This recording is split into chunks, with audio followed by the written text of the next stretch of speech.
Today we will be interviewing 3 Countdown employees to get more information about the organisation. At Countdown, we have been trained to follow certain rules and regulations. The tasks that we perform on the checkout and in store are relatively straightforward. This speeds up efficiency, but however it can also lead to negatives as our jobs can become repetitive and demotivating. Countdown conforms with the classical view of management, being that organisations can be rational systems that operate in an efficient manner. The role has straightforward tasks to follow at the checkout, such as whenever a customer has alcohol, the operators ring the bell to call me to authorise the purchase. This helps to run the checkout smoothly and efficiently. Another positive aspect is that Countdown has many low-skilled jobs, of which are in high demand. This means we can easily fill vacancies and offer jobs to a large range of people. It is easy as the processes are always the same, so Countdown staff have figured out the quickest and most effective training methods. There is a clear hierarchy and processes can create clearer pathways for progression as there is potential to climb the ranks.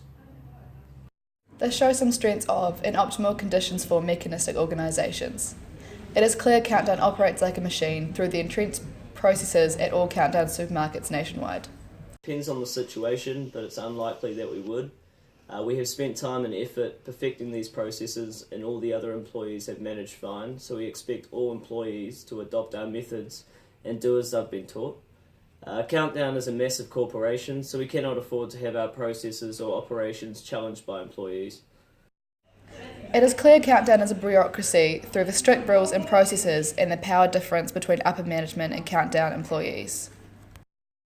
Elise, I was in the store today and I had customers complaining that there were no cooked chickens available. Why are all the shelves empty? Well, I told you we need better ovens. We can't keep up with the demand. Well, that's not really good enough. Tell them that we cannot afford to invest in new ovens right now and that they are just going to have to make do for the meantime until we have the money. However, we will make a conscious effort to get new ovens in as soon as possible.